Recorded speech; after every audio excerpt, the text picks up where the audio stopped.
Hari ini kita memasuki bulan pertama di bulan Juni. Amin, udah pertengahan tahun ya. Di tahun 2026 ini nggak terasa, tapi percaya bahwa penyertaan Tuhan itu terus ada dalam setiap kita. Dan pagi ini saya mau sharing kembali tentang Roh Kudus yang hidup itu memenuhi kita, karena makin hari zaman ini nggak makin baik, Bapak Ibu. Tapi biarlah setiap kita di sini terus mengandalkan Roh Kudus, agar benar-benar Roh Kudus itu hidup di dalam kehidupan kita, ya, dan terus memimpin kita di dalam kebenaran demi kebenaran, dan khususnya di dalam kita masuk di dalam pelayanan YPGM ini.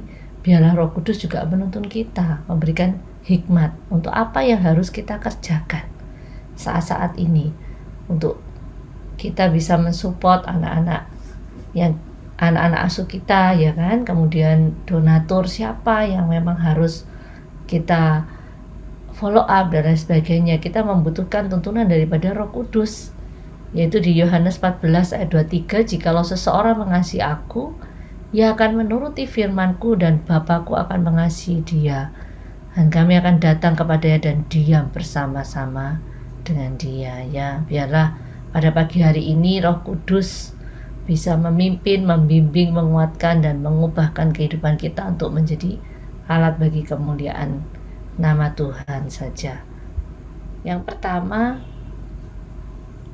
adalah kehidupan manusia itu seperti handphone, Bapak Ibu, ya. Jadi secanggih-canggihnya handphone kita gitu ya, mungkin iPhone yang terbaru, Samsung yang terbaru begitu ya, kalau nggak ada baterainya nggak ada gunanya gitu.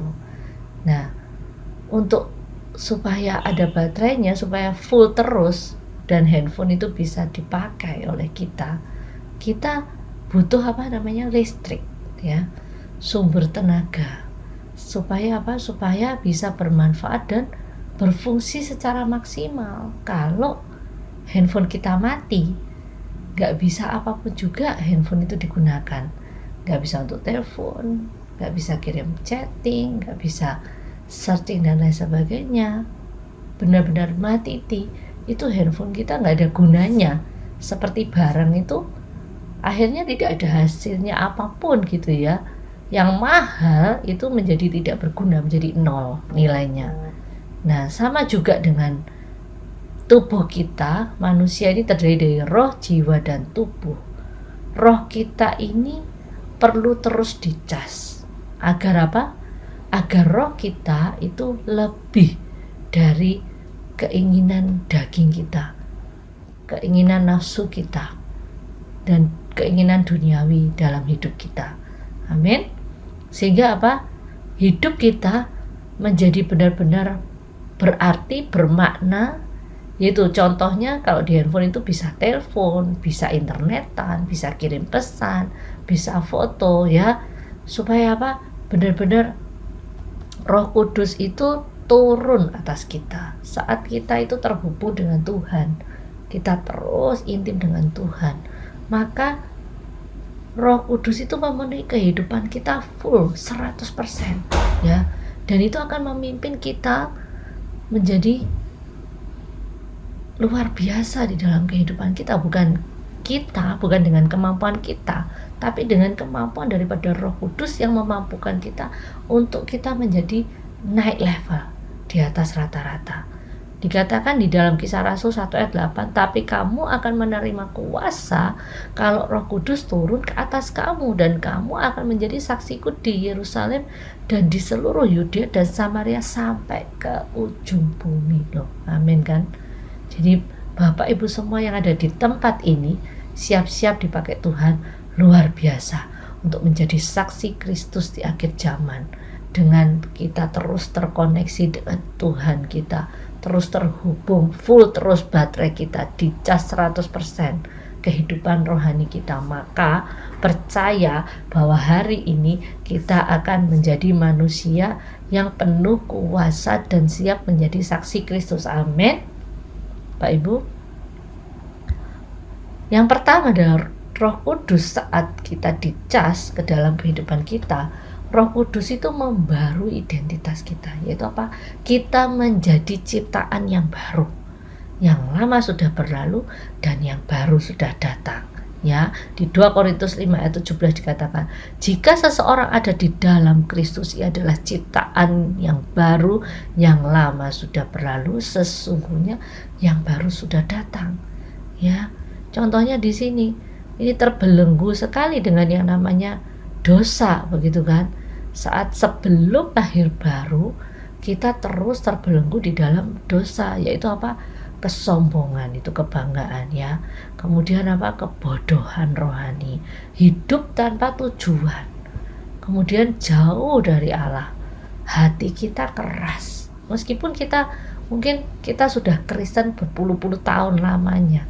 Kita ini hamba Tuhan sekalipun, tapi hati kita masih tetap keras, ego kita masih tetap tinggi, emosi kita masih tetap tinggi, kejengkelan kita masih tetap tinggi. Nah, itu masih di area yang lama, meskipun kita ini sudah Kristen berpuluh-puluh tahun gitu ya.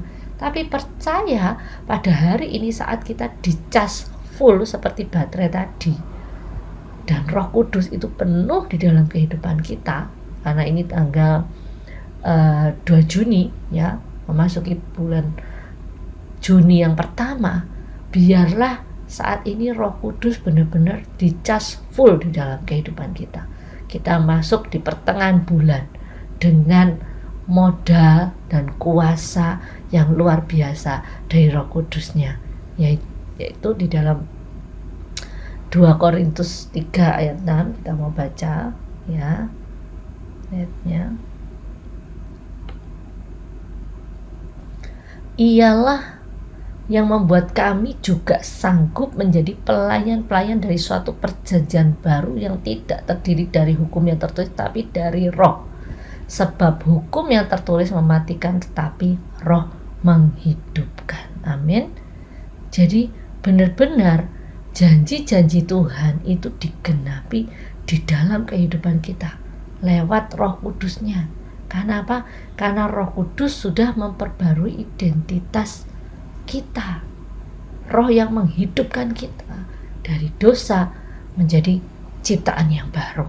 Setelah kita memiliki identitas baru, ciptaan yang baru, hati kita itu menjadi penuh dengan damai sejahtera. Hati kita itu diterangi dengan kebenaran. Langkah kaki kita selalu melangkahkan langkah kakinya Kristus, ya kan? Sekarang aku hidup untuk Kristus dan hatiku diperbarui, dan aku bisa mengetahui kasih serta anugerahnya, yaitu apa? Janji-janji Tuhan semua digenapi di dalam kehidupan kita. Amin. Dan Roh Kudus adalah satu pribadi yang hidup. Rohnya Tuhan Yesus sendiri yang tinggal di dalam kita. Dia menyingkapkan dosa dan kebenaran.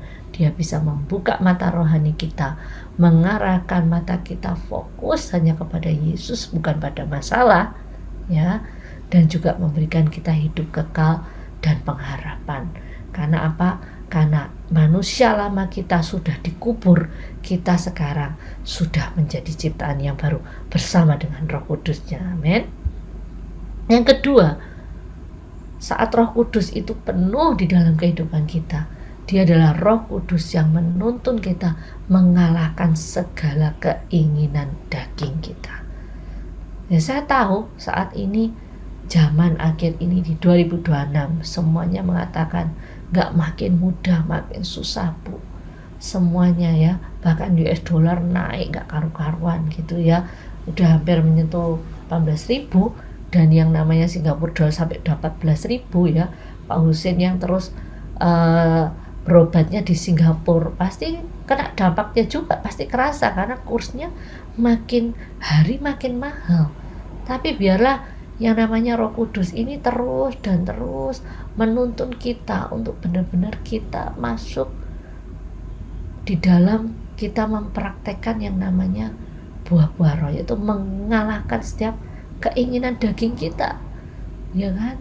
Jadi hidup kita kalau dipimpin oleh Roh, benar-benar kita itu hidup di dalam penuh kasih, sukacita, damai sejahtera, kesabaran, kebaikan, kesetiaan, kelemah lembutan, dan penguasaan diri. Di Galatia 5 ayat 16 dikatakan, hiduplah oleh roh, maka kamu tidak akan menuruti keinginan daging. Kalau keinginan daging kita, yang di sebelah kiri itu ngeri ya, wajahnya sampai ngeri banget, pakai rantai gitu kan. Karena apa? Penuh dengan amarah, iri hati, pertengkaran, hawa nafsu, dengki, dan lain sebagainya ya. Tapi pada saat kita dipimpin oleh Roh Kudus itu memenuhi penuh kehidupan kita, maka yang di sebelah kanan itu sudah terang semua kehidupan kita, tidak dibelenggu, tidak dirantai dengan segala macam masalah, tantangan apapun dalam hidup kita, kedagingan kita, tapi kita terlepas karena Roh Kudus yang melepaskan kita dari seluruh keinginan daging kita, hawa nafsu kita. Amin. Dan percaya bahwa anak Allah yang benar-benar hidupnya dipenuhi dengan Roh Kudus itu apa? Hidup kita penuh kekudusan dan hidup kita memiliki buah yang manis. Ya, ada dua kecenderungan dalam diri manusia, yaitu apa? Keinginan daging dan keinginan roh. Keduanya selalu bertentangan, dan Roh Kudus yang akan memampukan kita untuk menolak setiap hawa nafsu duniawi, untuk hidup di dalam kekudusan. Ya, dikatakan juga di dalam Galatia 5 ayat 17-18 berkata, sebab keinginan daging berlawanan dengan keinginan roh, dan keinginan roh berlawanan dengan keinginan daging, karena keduanya bertentangan, sehingga kamu setiap kali tidak melakukan apa yang kamu kehendaki. Akan tetapi jikalau kamu memberi dirimu dipimpin oleh roh, maka kamu tidak hidup di bawah hukum Taurat. Ya, kalau kita benar-benar dipimpin oleh roh, kita masuknya hidup di dalam kasih, hukum, kasih karunia. Amin.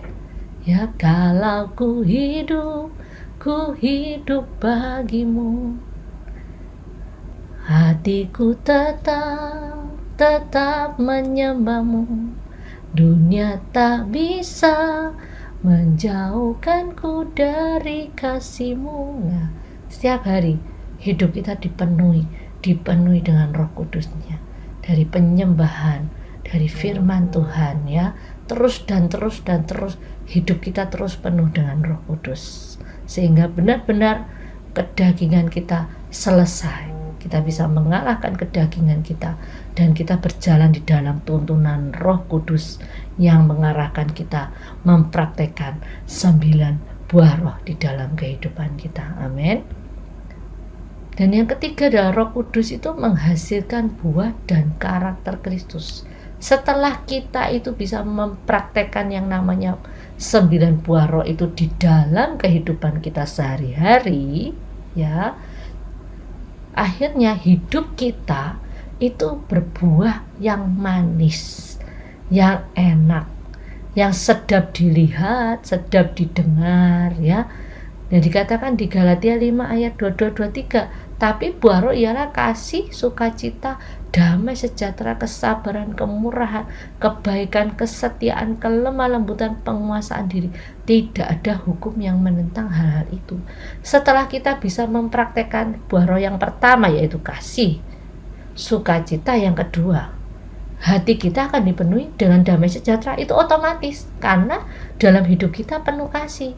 Nah, di dalam pelayanan YPGM ini didasarkan pada yang hukum yang pertama, yaitu apa? Daripada buah roh, yaitu apa? Kasih. Ya, kalau kita punya kasih dulu kepada siapa? Kepada anak-anak yang tidak mampu untuk sekolah. Yang kedua, kasih kita kepada siapa? Para orang tua, para hamba-hamba Tuhan, gereja-gereja Tuhan yang kecil, yang kepingin untuk jemaatnya bangkit dan jemaatnya berpendidikan. Nah, yang pertama kita punya kasih dulu. Setelah kita punya kasih, penuhlah dengan sukacita. Nah, setelah penuh dengan sukacita, hati kita otomatis penuh dengan damai sejahtera. Setelah hati kita dipenuhi dengan damai sejahtera, otomatis juga kita pasti sabar menghadapi semua hal, menghadapi anak-anak, menghadapi orang tua, menghadapi donatur, siapapun, rekomendator, siapapun itu, pasti kita sabar. Setelah sabar, kita pasti juga penuh dengan kemurahan hati. Kita menjadi gampang belas kasihan, mudah berbelas kasihan, suka menolong, ya. Setelah kita murah hati, pasti kita dicap sebagai apa? Ini pasti orang baik ini, ya. Pasti ini, kan seperti itu. Setelah kita punya semuanya itu, kebaikan itu pasti menyertai kita, gitu. Saat kita melakukan hal yang baik, Tuhan pun juga akan melakukan hal yang baik pada kita, ya. Ada tabur tuai di dalam kehidupan kita. Setelah kita melakukan kebaikan di dalam kehidupan kita, pasti ada kesetiaan kepada Tuhan, mengiring Tuhan sampai akhir hidup kita, kesetiaan kepada pasangan kita, kesetiaan kepada siapapun juga yang ada di sekitar kita, ya. Kita itu setia. Bahkan dalam hal-hal kecil kita itu menjadi orang yang bisa diandalkan, yang memegang komitmen, itu ya. Jadi kita harus benar-benar berbuah yang manis di dalam kehidupan kita. Karena apa? Karakter Kristus hidup di dalam kehidupan kita. Dan setelah itu ada kelemah lembutan di dalam hidup kita. Perkataan-perkataan yang kita keluarkan adalah perkataan-perkataan positif yang membangun, yang enak didengar telinga, gitu ya. Bukan perkataan-perkataan yang memaki-maki, khususnya kalau di jalan raya saat disalib, gitu ya, saat mobil kita dipotong, gitu, sepeda motor seenaknya sendiri, motong kanan, motong kiri. Nah, saat ada anak-anak yang mungkin sudah juga, kalau di YPGMI mungkin anak-anak yang sudah kita support, tapi anak ini masih tetap bandel, bahkan tidak berprestasi, orang tuanya pun terus menggantungkan kepada kita. Kita pun harus memiliki kelemah lembutan. Dan yang terakhir, setelah 8 itu semuanya bisa dikerjakan, pasti penguasaan diri itu otomatis ada di dalam kehidupan kita. Amin, Bapak Ibu. Jadi kita bisa dalam segala hal, kita bisa menyelesaikan masalah kita, tantangan kita, apapun itu masuk di dalam penguasaan diri kita. Saat semuanya itu kita lakukan, percaya, yang sakit disembuhkan, yang kepalanya sering pusing pasti sehat, yang punya tekanan darah tinggi pasti langsung sehat, ya. Semuanya tekanan darahnya jadi normal. Karena apa? Karena kita bisa mempraktekkan 9 buah roh ini di dalam kehidupan kita, ya. Dikatakan di sini apa?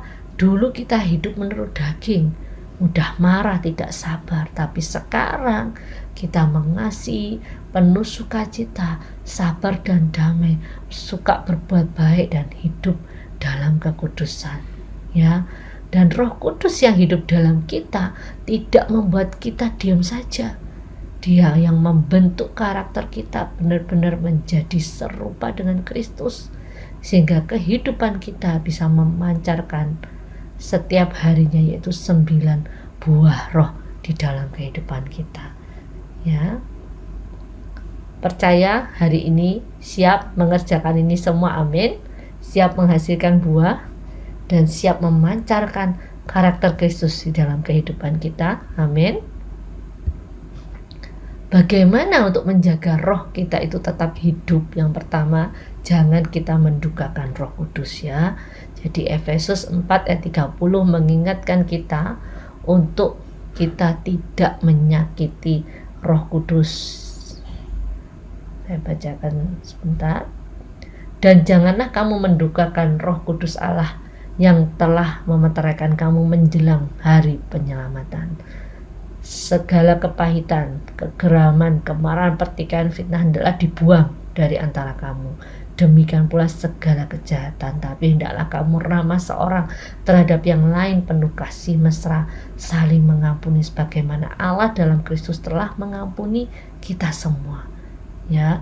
Kita hidup oleh roh yang yang kedua, jangan kita memadamkan roh, agar tidak memadamkan dorongan daripada Roh Kudus. Kita terus harus memberi ruang kepada Roh Kudus untuk memimpin, ya. 1 Tesalonika 5 ayat 19 ini. Nanti yang ketiga adalah kita terus harus mengisi bahan bakar rohani kita, yaitu apa? Dengan rajin berdoa, dengan membaca firman, dengan bersekutu dengan saudara seiman. Seperti sekarang ini kita selalu ada doa pagi tiap Selasa pagi di YPGMI. Itu apa? Menjaga roh kita tetap hidup dan menyala-nyala, ya. Karena apa? Api roh yang menyala-nyala akan membawa hidup kita itu makin berkenan kepada Tuhan dan menjadi berkat bagi banyak orang. Amin. Dan yang terakhir, kesimpulannya, Roh Kudus yang hidup bukan sekedar kuasa yang datang cuma pada saat kita butuh saja, tidak, tapi benar-benar pribadi yang hidup, yang tinggal di dalam kehidupan kita. Dan saat kita dipimpin oleh Roh Kudus, hidup kita bukan untuk berpusat pada diri kita sendiri, tapi pada rencana Tuhan yang besar, yang dahsyat di dalam kehidupan kita. Ya, untuk itu kita harus mempraktekkan pada pagi hari ini apa? Menyerahkan diri kita seutuhnya setiap pagi, minta terus bangun pagi. Roh Kudus tuntun aku, Roh Kudus urapi aku, Roh Kudus penuhi aku, untuk aku siap menjadi alat kemuliaan-Mu, ya Roh Kudus. Dalam setiap langkah perkataanku, biarlah Engkau yang memimpin kehidupanku hari ini, dan aku siap dipakai untuk menjangkau jiwa di akhir zaman, untuk nama Yesus ditinggikan dan dimuliakan. Itu doa kita setiap pagi pada saat kita buka mata di tempat tidur. Amin. Dan dikatakan Roh Kudus yang hidup adalah perkataan yang kukatakan kepadamu adalah roh dan adalah hidup, ya. Tapi ada di antara kamu beberapa orang ada yang gak percaya, sebab Yesus tahu dari semula siapa mereka yang tidak percaya dan siapa dia yang akan mengkhianati dia. Untuk itulah makanya kita butuh yang namanya Roh Kudus, supaya kita tidak diombang-ambingkan oleh arus dunia saat ini, ya, oleh apa? Keinginan dunia saat ini.